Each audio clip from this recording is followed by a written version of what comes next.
Continuing the new pattern of 3 previews in a day, we're now going to talk about Florida. And Florida is a team that the channel agreed very much improved. And I can't deny that because the one weakness they had last year was goaltending. And I mean the one. Their defense, not fantastic, but that being said, the goaltending just let them down too many times.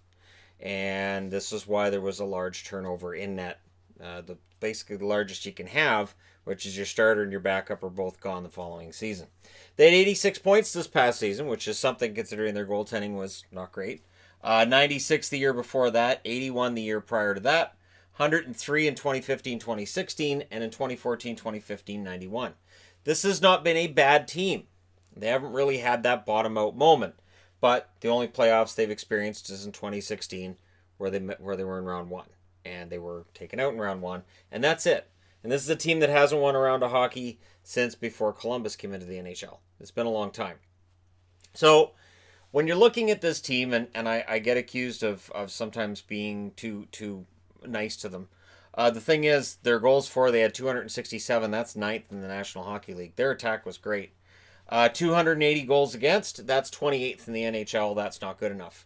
So if you bring those goals against down by half a goal a game, you bring it down to 240, which would put them right around middle of the pack, they are likely a playoff team. So that is the dividing line for me with Florida between being in the playoffs or not being in the playoffs. Now, end of October, they were 2-4-3, and they were already dead in the water. Winning 2 of your first 9, yeah, it's probably over. And when you look at their final point total of 86, being a couple games below 500, coming into a season where they were supposed to be better, doesn't help.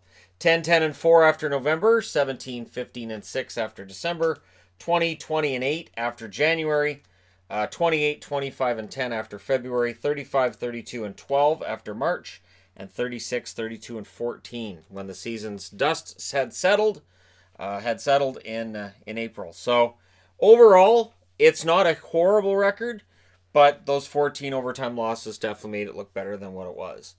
And it showed that in extra time they had their struggles. I do expect something more out of them this year, and I'd be shocked if everybody doesn't expect more out of them this year. MVP is, of course, Barkov. We have talked for years about how Alexander Barkov is the most underrated player in the league. I think we can take that and shove it aside now. Barkov is no longer the most underrated player because when we all agree on it, that means he's not really underrated anymore. We can all agree he's pretty excellent. Out of their lineup, the key guys are Roberto Luongo and James Reimer. So they came out of this season seeing, all right, this is where our problem is. We're going to address it, and they did exactly that. The awkward thing, of course, is they were tied to Bobrovsky pretty early in the season. I remember in about, I think it was December and January, in that area. They were basically tied to Bobrovsky. So for Reimer and Luongo, they knew their jobs were on the line. And that can't be easy either. Now, for goals, I expect Barkov to be the leader in goals, but he's going to have competition there. Hoffman is pretty darn good. And in general, the goal-scoring depth is there. Brett Connolly showed last year in Washington that with a chance to play big minutes, he can score some goals. So he will be looking to do that as well. Now, the dark horse, for me, I went with a guy who doesn't necessarily project to be on the roster, and that's Alexei Heponiemi. Yes.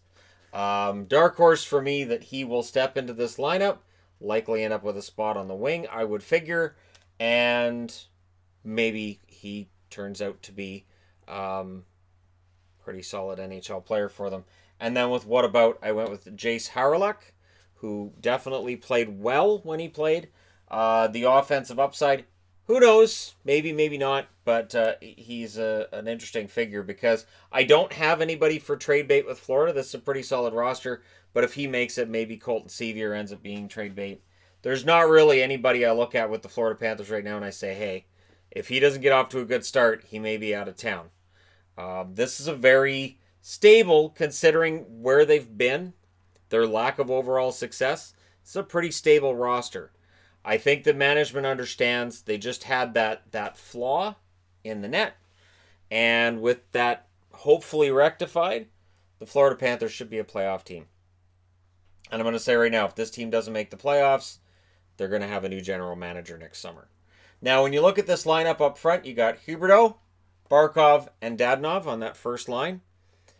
One of the best first lines in the league. Hoffman, Trocheck, and I'm putting Connolly on the wing on that line. That's a pretty solid top six. Vinny Trocheck doesn't get as much press as he would in a bigger market either. Pretty solid forward. And then, of course, on the third line, you got Vetrano, Borgstrom, and Tippett. Borgstrom could make things difficult for them if he starts to really realize his offensive potential and force them into making a decision about who the actual second line center is. We're not there yet, but we could get there. And Tippett, I'm throwing him on the roster, even though he's got to earn his spot there. That's where I think he fits in best. Colton Sevier, Noel Acciari, and Dennis Malgin. Acciari, of course, joining from the Bruins. It is a shame that he left Boston, but he'll be well liked in Florida. It continues a pattern Florida's had of picking up players that I like. Now, making things more difficult for Joel Quenneville when he's picking his roster, Jace Hawryluk, Alexei Heponiemi, and Dryden Hunt are all there as depth guys who are going to push for playoff spots. And Kevin Roy down the middle, although he can play on the wing as well. It is a pretty solid lineup up front, and I don't see any reason why Florida shouldn't be taken seriously by other teams in the Atlantic right out of the gate. The blue line, what do you think? Yandel, Ekblad, Matheson, and Strawman is your top four? That's not bad. Now, is it the best in the league? No. But it is still a pretty good top four. And then you got Pysyk and Weegar as your roundouts of the top six. Ian McCoshen's there as the number 7. Josh Brown played a lot last year. And Riley Stillman got a glass of water last year at the NHL level. It's a pretty solid, if unspectacular, blue line. That spectacular could be turned around, though, by Yandel and Ekblad both having really solid offensive seasons. Yandel was put up some pretty good numbers last year. Didn't get as much talk as he would have, again, in a more visible market. You get the feeling there are challenges in his game. He's not the perfect defenseman, but at the same time, Yandel, Ekblad, Matheson, Strawman, that's decent. Adding Strawman solidifies that top four, pushes Weegar down to the third pairing, and I like what they've done. Now in net, you've got Sergei Bobrovsky. He is, for my money, the best goalie in the league. I think he had struggles that first half of the season. I get the feeling he expected to be dealt. Maybe he did. I don't know. But either way, he seemed to not be playing at his best that first half. Second half of the season and into the playoffs, he was pretty excellent. Sam Montembeault is your backup. And for Montembeault, a really solid goaltender at the beginning. And he had his challenges towards the end. But again, he will get every opportunity to be the backup. The number 3, it looks like right now, is Chris Driedger. And we'll see whether or not he ends up pushing for a backup position. And Florida may be a team to watch. Maybe they're going to be in the market for a Louis Domingue out of Tampa. Maybe they're going to be a team that says, you know what, we can put Montembeault in the minors. Pretty sure he doesn't have to clear waivers, and we can bring in somebody else. And that way, if something happens with Bobrovsky, God forbid he should get hurt, we've got Montembeault to bring up for the minors, and we have a guy like Domingue who we can ride for a while as well. It is an interesting roster with the Florida Panthers because, again, there isn't really a whole lot to debate here. This is a pretty set roster. The offense is there. The goaltending is now in place with Bobrovsky getting paid a ton of money. The thing is, a lot of these players are paid for a while to come. A lot of these guys are on pretty cap-friendly deals. Now, Dadonov, I believe, is a UFA next summer. So that could be an interesting problem for them if they find themselves up against the cap. But it is interesting to see a team in Florida, in the Florida Panthers, who are willing to spend money. And they're doing what they have to get better. And I think with everything that Florida has done, they're going to be a much better team. Now, will they be better than Tampa? I don't think so. I think the gap between them and Tampa is still there. I can't see them catching Tampa. Could they be better than Toronto? There's a maybe in that, and there's a maybe with Boston as well. The highest I think they're likely to finish would be 3rd. I can't see them finishing any further down than 5th. I just can't see it. Adding Bobrovsky means they should be a much improved team. I would think a minimum of 10 extra points, just by virtue of having the goaltending they didn't have last year. And there are people who say they're overrated, they're not going to be that good, they'll point to last year's record. But again, having watched as much hockey as I could last year, I was really disheartened by Florida not being able to get those saves when they needed them. And the scoring being there, and their forwards playing really, really well.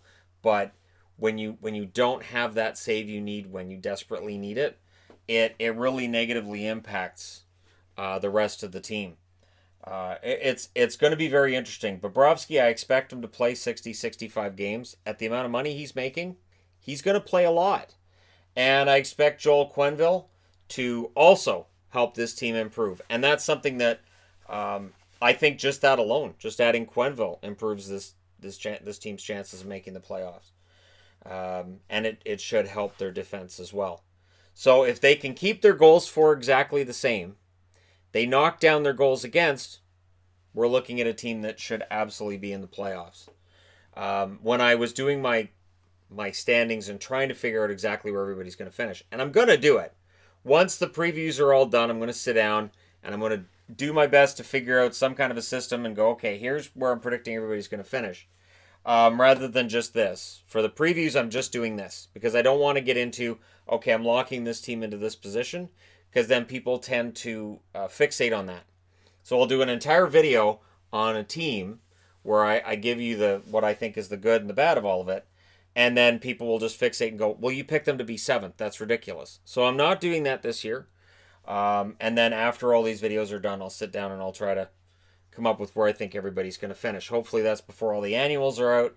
And if the annuals come out before then, I will make sure that I scribble together a video as quickly as possible before I've looked at the annuals, before I've looked at the standings. I don't want to be influenced by what anybody else predicts is going to happen. I've been able to maintain that throughout the lifetime of this channel, and I want to keep that going. But Florida, I think, should be in the playoffs. I'd be very surprised if with this offense and with this very adequate, solid defense, if Ekblad can become what they figured they were drafting at number 1, if he can have that season, and I don't think he's had it yet, where he is really that dominant number 1 defenseman, and Bobrovsky can play the second half of the season, sort of Bobrovsky, rather than what he did the first half of the season in Columbus, when there were games he was losing to Korpisalo because Korpi was outplaying him at points. As long as that all falls into place, there's no reason Florida can't be a legitimate contender. Not going to be a favorite, but if there's really long odds on Florida winning a Stanley Cup this year, they might be a good pick. Because if you're looking for a team that could have a huge jump this year, to me, they're it. But that's just my opinion. Let me know what you guys think in the comment section below, as always, and you guys always do. Don't forget to hit like and subscribe if you're browsing your way through. You just happen upon this video, and hey, thank you guys so much for all your support and for watching. I will talk to you again soon.